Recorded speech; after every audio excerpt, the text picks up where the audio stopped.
2. La noche siguiente. La noche siguiente la carpa se repletó para escuchar a la princesa Sherezade del gran circo Garmendia. Había mucho más público que en la noche de mi estreno. La gente del pueblo hizo correr la historia de esa primera noche árabe. La contaron a sus familias al preparar el desayuno, a los compañeros después del partido de fútbol, a la vecina que agitaba su mano para aventar el calor del desierto. El circo se llenó para escuchar el final de la historia. No sabían que no llegaría. No sabían que no importaba cuántas monedas juntaran para entrar cada noche al circo. Los cuentos eran eternos, como el gran circo Garmendia, que no empezaba ni acababa, que existía desde siempre, que Sherazade dentro de mí, que a mis casi 18 años comenzaba a ser parte de mi vida, a habitarme. Celebramos con carne y ron la feliz idea de Malaquías de presentar mis cuentos como un número del circo. Por segunda vez en mi vida bebí alcohol. Seguía sin gustarme, pero esa noche estaba eufórica de alegría. Mi tía Lupita y mis primas salieron a buscar jureles y yo pensé que tal vez podría salir con ellas. Nunca lo había hecho y durante las últimas semanas mi curiosidad por ese mundo extraño, el mundo de los hombres que vivían fuera del circo, se había acrecentado. Me habría gustado saber si me devolverían la mirada. Yo sabía que los hombres me miraban mucho cuando actuaba, pero también lo hacían las mujeres y los niños, así que no sabía si era porque era bonita o porque estaba en un circo, y ellos habían ido precisamente a eso, a mirarnos. Además, dentro de la carpa yo vestía ropa linda y colorida, y mi prima Milagros me peinaba y me prestaba sus aros. ¿Sería una mujer bonita en el otro mundo, en el de la ilusión, aunque no estuviera tan peinada ni tuviera mis aritos?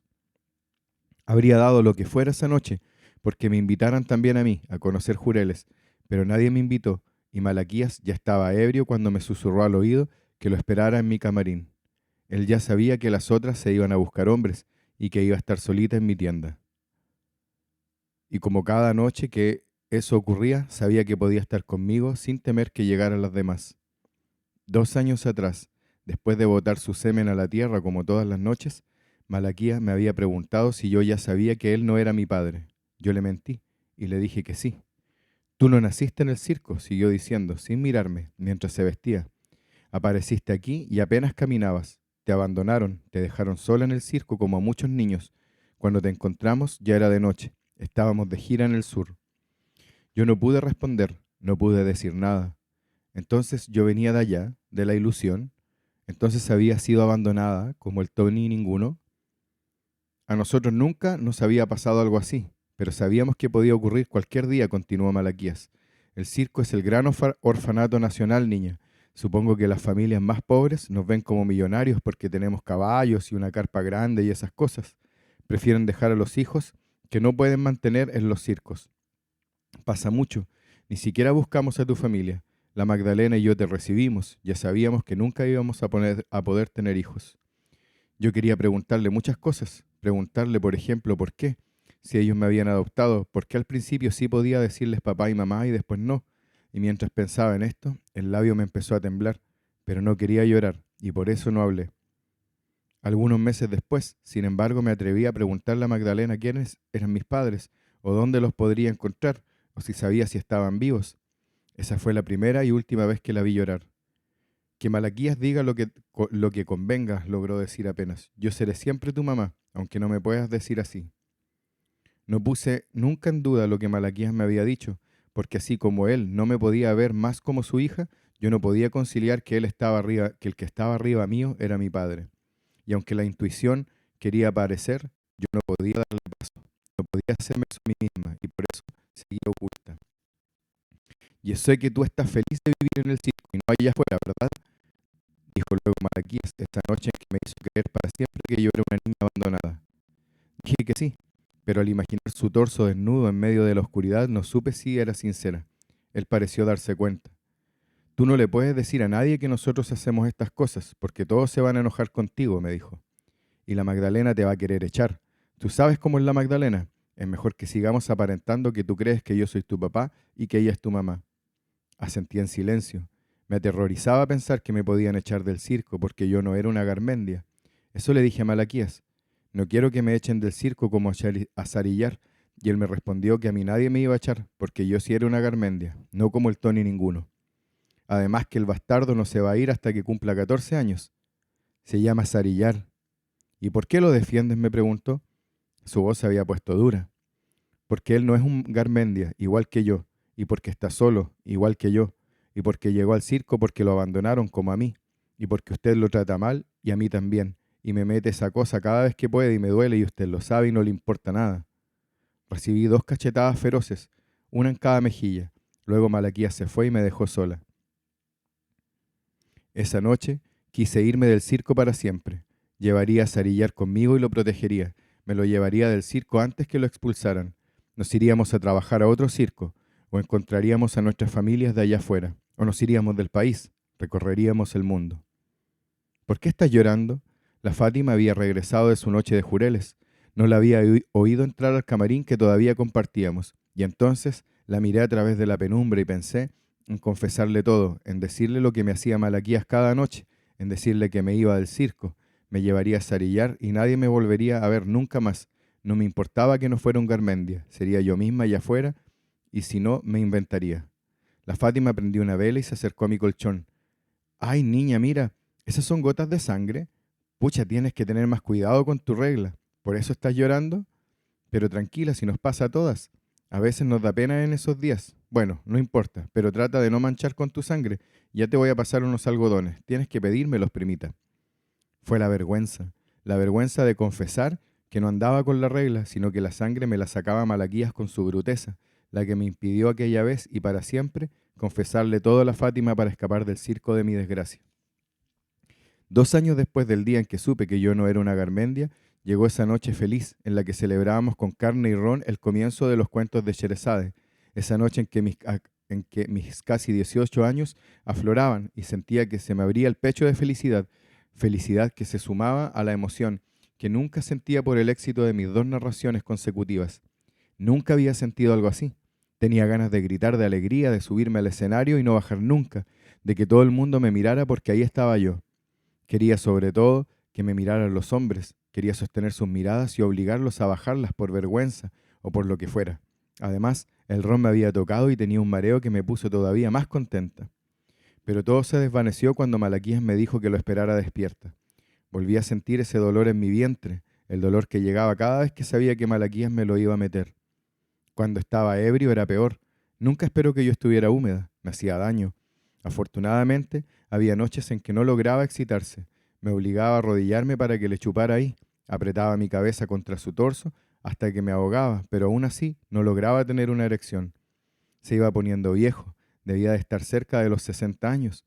Yo solo deseaba que se muriera pronto, que se hiciera tan viejo que yo pudiera golpearlo y mordérselo hasta que se sangrara también él y que él no pudiera golpearme, y luego que se muriera. Yo sabía que no era la única. Todos en el circo esperaban que ese día no tardara demasiado. En eso pensaba mientras veía cómo mi familia celebraba alrededor del fuego.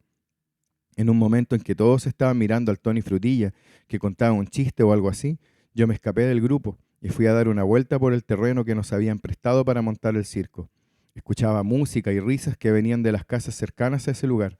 Me pregunté cómo serían esas casas, quiénes vivirían ahí y qué sabrían ellos del circo.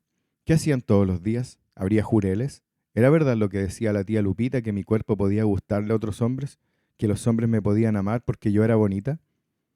Ya lejos de la fogata me tiré en el suelo a mirar el cielo. Solo en el norte del país las estrellas se podían ver así de luminosas. Pensé que viajábamos mucho. Nunca había tenido conciencia de que el mundo era tan grande. Para mí no existía más que un lugar, el circo.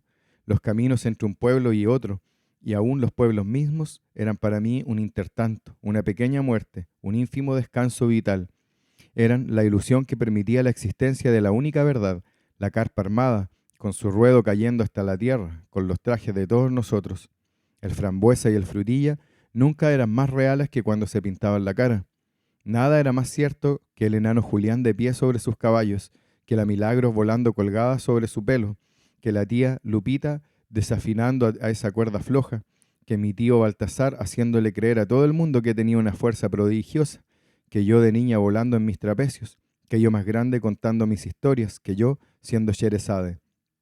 Yo era Sherezade y no era otra cosa. La persona que representaba fuera del circo era un intertanto. Era la ilusión que permitía la existencia de la verdad. El único lugar posible e imaginable era el circo. Solo dentro de la carpa se hablaba de la vida y de la muerte. Fuera de ella, lo importante era apenas sobrevivir. También en los caminos y en los pueblos, la gente sobrevivía y venía al circo a vivir, aunque fuera por un par de horas. Pero durante esa noche, miré las estrellas y pensé que tal vez era posible que hubieran más lugares. Recordaba lo que me había dicho mi tío, el Tony Frambuesa, la noche anterior, después de felicitarme por mi gran debut.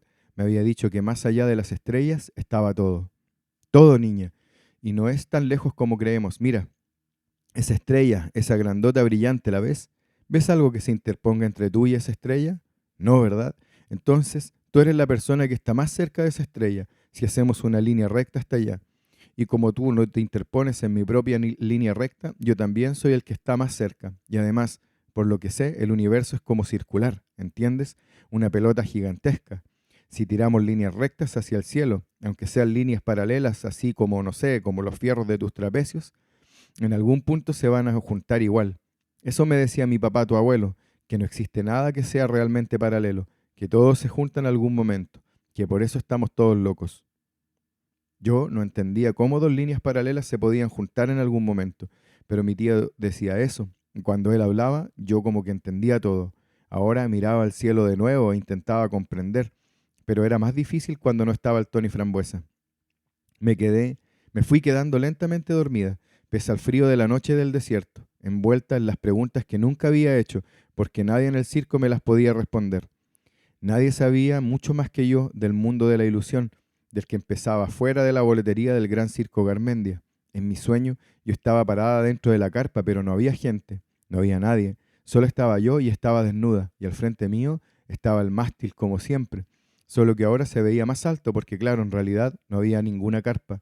Entonces el mástil crecía y crecía sin que nada lo detuviera, o tal vez siempre fue así de grande, y yo no lo podía ver porque lo tapaba la carpa, pero entonces me daba cuenta de que yo veía la banderita que decía Gran Circo Garmendia, y si era así, yo tenía que ser del mismo tamaño que el mástil, o sea que yo también era eterna, una enorme línea mástil, una enorme línea paralela que cruzaba el mundo y el universo, y notaba que lentamente el mástil y yo nos íbamos acercando cada vez más, hasta que nos juntábamos y el mástil me atravesaba por entre mis piernas y salía por mi espalda, pero yo no estaba muerta, pero yo no sentía dolor ni tampoco excitación. Yo estaba feliz de ser atravesada por el mástil de mi circo, y casi sentía que podía comunicarme con él. Escuchaba que me hablaba, me preguntaba algo, y su voz sonaba igual que la de Sarillar, pero no era Sarillar, sino el mástil. No era Sarillar el que me atravesaba, pero sí era su voz, una voz que yo no oía nunca, pero que ahora me sonaba tan cercana como si desde siempre hubiésemos sido uno. ¿Cómo me llamo yo? Grité de susto y me incorporé de un salto. Sarillar estaba frente a mí, de pie, y me miraba. Cuando logré descifrar que era suya la sombra que me había hablado, le recriminé que me hubiera despertado. ¿Cómo me llamo yo? Insistió, como si no me hubiera escuchado. Me eché de nuevo en el suelo, todavía con el corazón galopante por el miedo y porque todavía no estaba segura de si había despertado o todo seguía siendo el sueño. Por eso no le respondí de inmediato. Sarillar se tiró a mi lado, pero se puso a mirarme a mí y no hacia ese cielo maravilloso lleno de estrellas. Supongo que no le interesaba. De hecho, hasta ese momento, aquel día en que me preguntó cómo se llamaba, yo pensaba que no había nada en el mundo que le interesara. Sin duda, aquella era la primera vez que preguntaba algo sobre sí mismo. Todavía más, tal vez era la primera vez que preguntaba cualquier cosa. Sarillar había crecido en el circo sin hablar con nadie, sin mirar a nadie a los ojos, sin que ninguno le dirigiera la palabra a menos de que fuera estrictamente necesario. Desde el día en que llegó a nuestro circo de la mano del árabe desconocido, se había comportado como un fantasma. No compartía con nadie. Hace ya algunos años que Malaquías lo había mandado a dormir dentro del camión que había comprado en un remate, y que hay que decirlo, nos había facilitado mucho la vida y los viajes de un pueblo a otro. No sabíamos nada de él no sabía nada de nosotros. Habíamos perdido hace mucho tiempo las esperanzas de convertirlo en Tony o de enseñarle números. Solo ayudaba parando y tumbando la carpa. Lo hacía con desgano, pero era indudable que tenía una fuerza asombrosa para su tamaño y su edad. Malaquías lo hacía trabajar duro, aunque nunca le permitió que tomara la escoba por miedo a que barriera hacia afuera y espantara la suerte. Sarillar tenía que pagar con trabajo el derecho a estar en el circo porque el suyo no era un derecho de sangre. Incluso la Magdalena lo miraba con desprecio.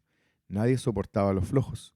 Solo yo sabía que Sarillar no era flojo, sino que no entendía nada. No entendía por qué levantábamos o tumbábamos la carpa y tampoco quería entenderlo. Se limitaba a obedecerle a Malaquías, pero no sé bien por qué lo hacía. Tal vez le temía su látigo, aunque nunca le había visto expresar algo con el miedo, menos la alegría. La mayoría de los Garmendia solo esperaba el momento en que cumpliera 14 años para que se fuera del circo. En realidad nadie sabía qué edad tenía.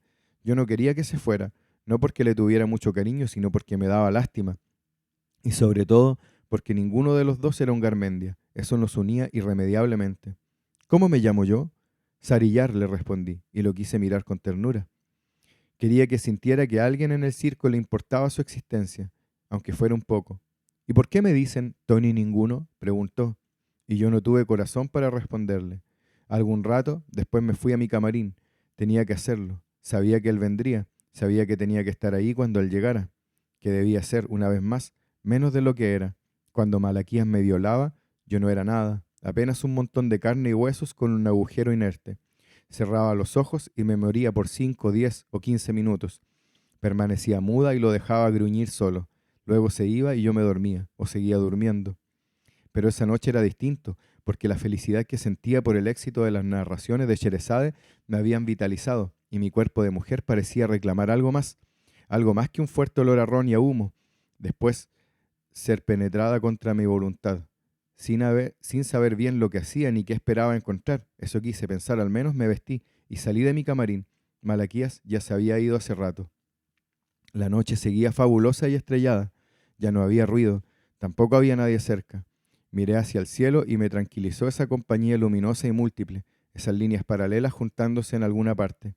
Caminé hacia el mismo lugar en el que me había echado unas horas antes. Quería seguir preguntándome cosas, entendiendo cosas, mirando las estrellas, cómo estaba haciendo, antes de que Sarellar me asustara preguntándome cómo se llamaba y por qué le decían Tony ninguno. En ese momento yo no le pude responder y le dije que me tenía que ir a dormir. Sarellar no se molestó, pero me pidió que nos viéramos en otro momento. Puedes venir al camión si quieres, yo duermo ahí. Sí sé, le dije. ¿Pero qué es lo que quieres? Saber, respondió luego de pensarlo un segundo. ¿Saber qué? No sé, saber todo, saber por qué me dicen Tony ninguno. No sé qué significa eso. Al recordar nuestro breve encuentro ocurrido un par de horas atrás, mis pasos giraron un poco y se fueron alejando del lugar al que quería ir, sin saber bien lo que hacía, o tal vez sabiéndolo perfectamente, o al menos siguiendo las decisiones que yo creía mías, pero que eran del universo. Me fui acercando al camión, que siempre estaba estacionado en la entrada del circo, lejos del resto de los camarines. Era un camión muy bonito, más todavía ahora que lo iluminaba la luna, pensé en ese momento. No era muy grande, pero nos cabían casi todas las cosas del circo, incluyendo la carpa. Solo el mástil sobresalía mucho, pero nunca tuvimos problemas. El camión estaba pintado rojo y verde adelante, y en la parte de atrás había una gran tela que hacía las veces de pared, y en ella habíamos escrito con letras grandes el nombre de nuestro circo. Cuando hacíamos el convite general, nos podíamos encaramar todos dentro y desde ahí saludábamos a la gente del pueblo y le invitábamos a presenciar la verdad. A nosotros los artistas, al circo que ahora tenía un camioncito. Dudé unos segundos, luego golpeé suavemente una de las vigas horizontales de madera que la tela cubría. Oye, Sarillar. El Tony ninguno corrió la tela de inmediato y me ayudó a subir. Tenía una vela prendida sobre una caja de cartón. Se sentó en su colchón, que estaba a ras del suelo, y cruzó los pies. Me indicó en silencio que me sentara a su lado. Hacía frío. El camión no tenía techo ni paredes, tan solo varias vigas de madera que impedían que se cayeran las cosas durante los traslados. Por las noches, Sarillar pasaba por encima de todo una malla, lo cual no le impedía mojarse si es que llovía, y en realidad tampoco espantaba mucho el frío. Se sentía el hedor de los excrementos de los caballos que siempre viajaban ahí. No podía imaginarme que alguien pudiera dormir en esas condiciones. Le pregunté por qué no tenía un banquillo como todos. Me dijo que no sabía lo que era un banquillo. Le pregunté si me había estado esperando. Dijo que sí, que por eso no se había dormido aún. Pero yo no te dije que iba a venir esta noche. Le espeté a la defensiva. Es cierto. ¿Y entonces por qué me estabas esperando? ¿Por qué ibas a venir? Estás aquí. Lo miré con curiosidad. Hacía mucho tiempo que no lo observaba de forma detenida. Comprobé con sorpresa que se estaba convirtiendo en un hombre. Sus facciones estaban más marcadas y comenzaba a aparecerle un cierto vello bajo la nariz.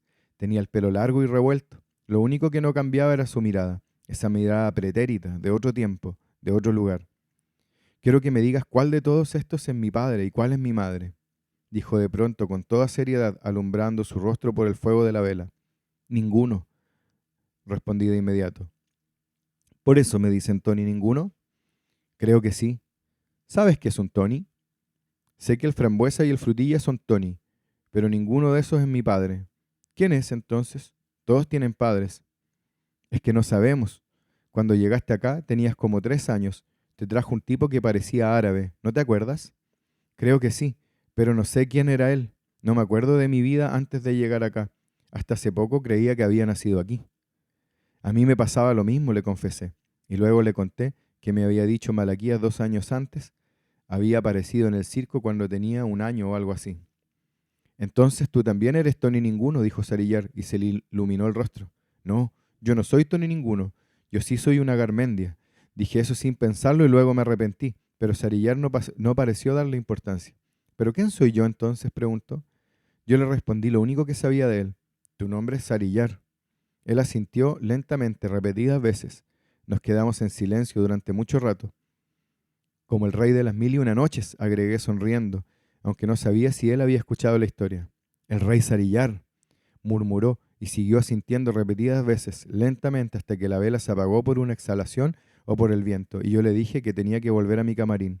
Regresa mañana, Sherezade, dijo, y yo sonreí con ternura al escuchar que me llamaba así. A la noche siguiente, regresé al camión. Sarillar me esperaba despierto y yo desistí de preguntarle por qué me esperaba si yo no le había dicho que iría. No era yo la que debía hacer las preguntas. ¿Tú por qué ahora cuentas esas historias todas las noches? Me preguntó apenas me senté a su lado, en el colchón sin banquillo del camioncito. Ah, ¿las escuchaste? Siempre voy a ver los números. Antes me gustaba verte volar en los trapecios, pero ahora me gusta más que hables conmigo en las funciones. No entendí qué quiso decir. Evidentemente, yo no hablaba con Sarillar en las funciones. Ni siquiera estaba segura de haberlo visto en la pista desde la pista en alto, metido entre el público o donde fuera, desde hace muchísimos años. ¿Tú por qué ahora cuentas eso todas las noches? Insistió. Bueno, antes ni se me había ocurrido hacerlo, pero viste que tengo mi brazo malo y que no puedo hacer mi número de trapecios. Ahora que me empecé a aprender esas historias y Malaquías me dijo que las contara en las funciones. Sarillar se quedó en silencio. Parecía querer preguntar muchas cosas. Creo que a la gente le gustan, agregué incómoda por el silencio y por la luz de la vela que desfiguraba nuestros rostros oscuros. Sí, supongo que por eso las escuchaba cada noche.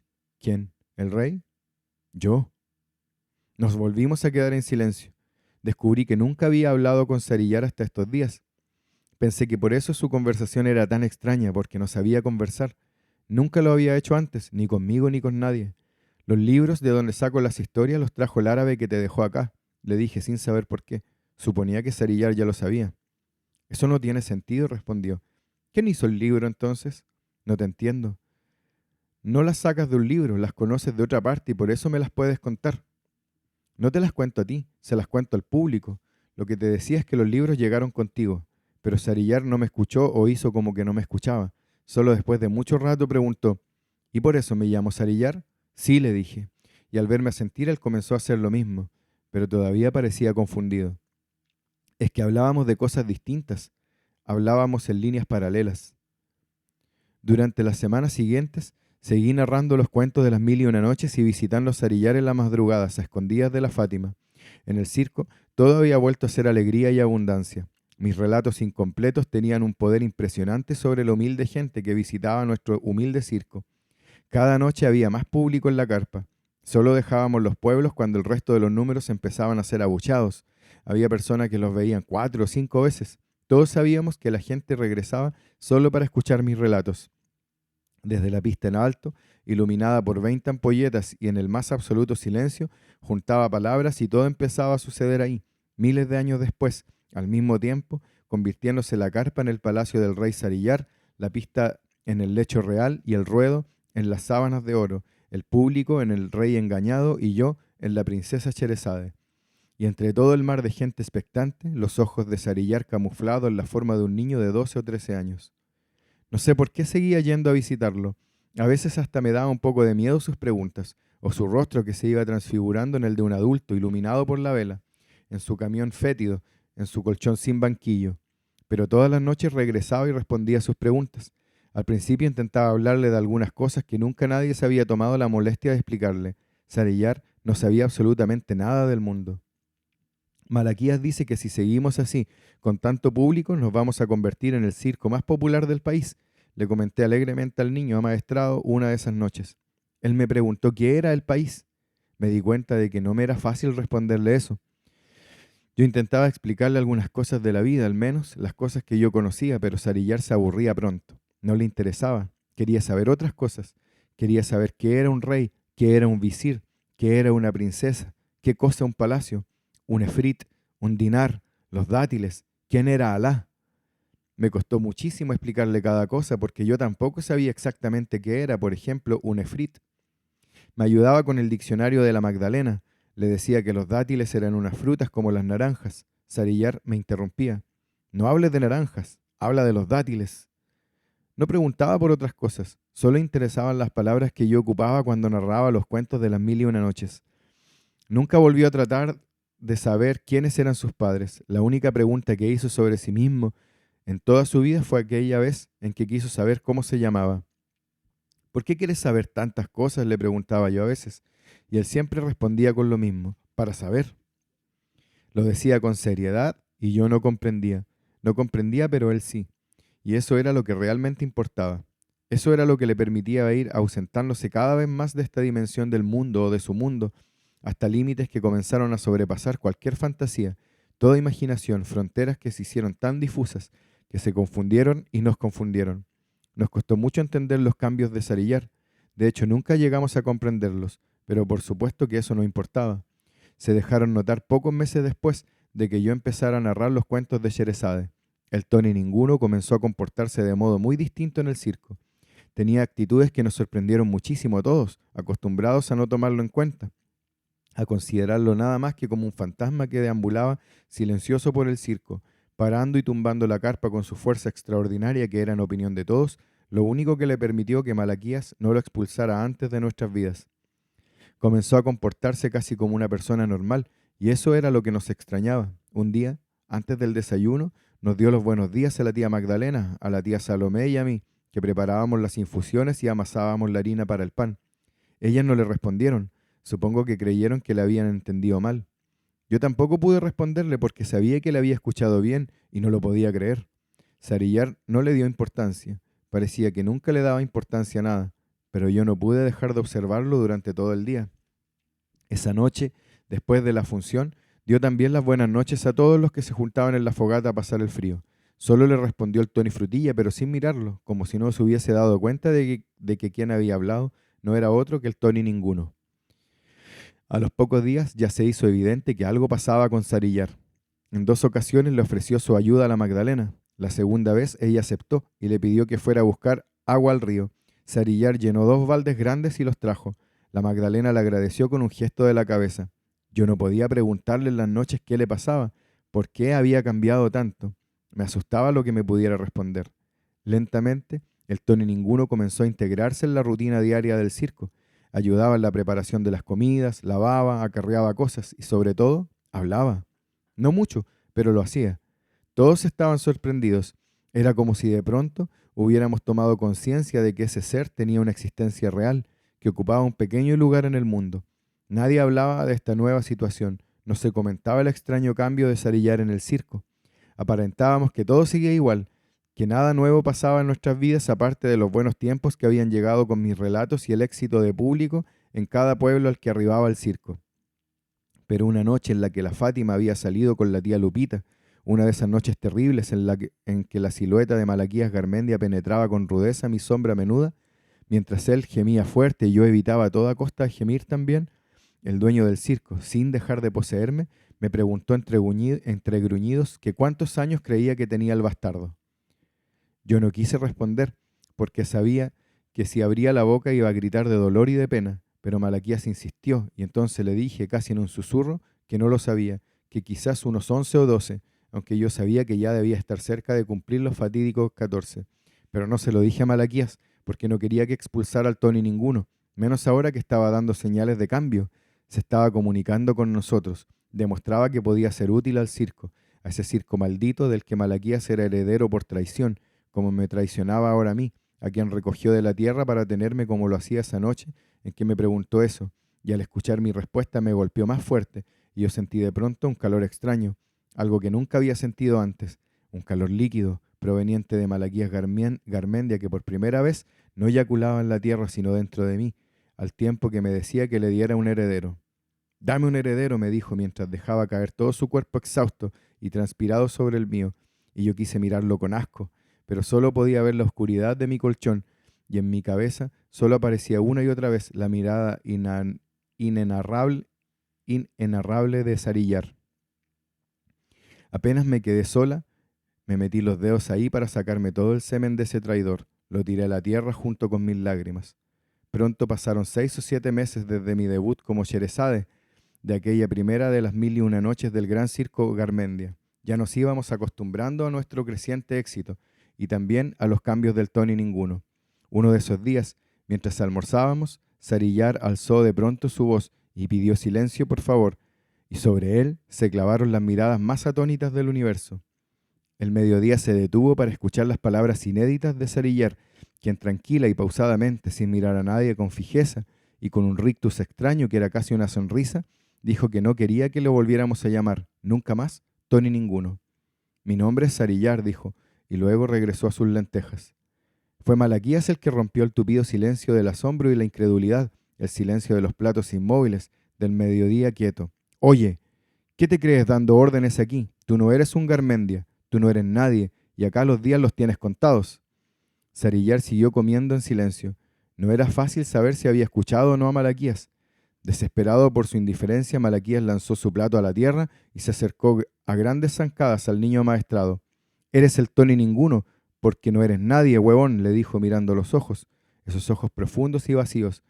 «Por una vez que se te ocurre abrir la boca y ni siquiera se te pasa por la cabeza dar gracias por todo lo que hemos hecho por ti, porque te hayamos permitido vivir en nuestro circo». Sarillar miraba su plato y levantaba la cuchara para que se enfriara la comida. Después de algunos segundos dijo simplemente que no tenía nada que agradecer. «Son ustedes los que habitan mi palacio». Fue más de lo que Malaquías podía escuchar. Tumbó al niño con un certero golpe en su ojo derecho. Sarillar cayó al suelo desde el tronco en el que estaba sentado pegándose en la cabeza.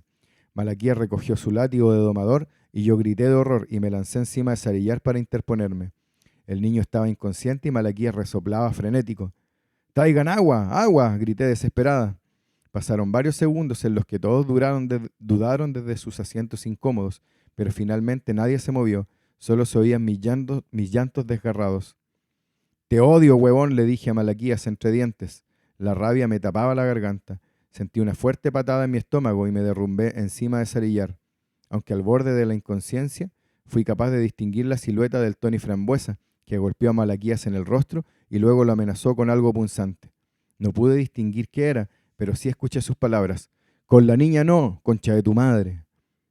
Esa noche me negué a salir a escena y me encerré en mi camarín a llorar. La Fátima me llevó comida. Me dijo que nadie me iba a obligar a estar en la función. Me dijo que se estaba hablando cosas, que luego me contarían. Ahora yo debía descansar. Pero a la madrugada, cuando creía que todos dormían, crucé el circo en penumbras hasta que llegué al camión de Sarillar. Llamé varias veces antes de que me abriera y me demoré varios segundos en descubrir que los ojos que me miraban desde dentro del camión no eran los del niño, sino los ojos tristes y profundos de mi tía Salomé. No pregunté nada y subí al camión.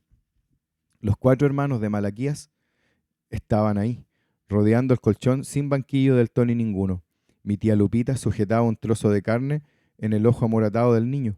Me pregunté de dónde la habrían sacado y puesto a enfriar, pero no dije nada. Los payasos gemelos lo miraban con los brazos cruzados, intercambiando murmullos entre ellos. No se sorprendieron de mi presencia. Saludé a todos con una inclinación de cabeza. «Ya está mejor», me dijo despacito mi tía Salomé. «Dice que no tiene dolor, pero como que habla incoherencias». Me acerqué a Sarillar. El ojo, que no estaba tapado por la carne roja, me miraba. «Que Alá te guarde», me dijo. Los 4 hermanos rieron discretamente por la ocurrencia del enfermo. Minutos después, se retiraron del camión sin volver a decir palabra. «No tienes que odiar a Malaquías», le dije a Sarillar cuando estuvimos solos, aunque no sabía si se lo decía a él o a mí misma. «No le odio», me respondió con voz débil. «Él trajo a Sherezade a mis aposentos. ¿Vas a contarme la historia de esta noche?» No pude ir a escucharla a la carpa. Le expliqué que no había contado ninguna historia, que había estado encerrada en mi camarín. No le dije que había llorado. Pero a mí debes contármela, me dijo con seriedad, como si fuera una orden. Me divirtió que lo dijera así, y accedí. Le conté la historia de esa noche en la penumbra de su camión. Como siempre, dejé el relato sin acabar. Por Alá, no te mataré hasta escuchar el final de la historia, dijo, y eso sí me dio risa. Era lo que el rey del libro repetía cada vez que Sherezade terminaba su relato. Te aprendiste bien los cuentos, parece. Solo los estoy recordando, precisó, igual que tú. Lo miré con ternura. Sin ninguna duda, era la persona más extraña que había conocido. Me di cuenta de que en los últimos meses le había tomado verdadero cariño a ese niño amaestrado. Nos quedamos en silencio, mirándonos fijamente. Yo sujetaba la carne en su ojo amoratado y le acariciaba su pelo largo y negro. Su ojo libre, el que lo hacía parecer turnio, me observaba, y quizá por eso, porque solo veía uno de sus ojos, su mirada me pareció distinta. Me dio la impresión de que me observaba como lo hacían todos los hombres en las funciones. Su mirada pretérita de otro tiempo, de otros lugares, desapareció por un segundo. Su ojo estaba perfectamente centrado y yo nunca lo había visto así. Luego se durmió. Todavía me quedé con él una hora más acariciando su pelo largo y negro y revuelto.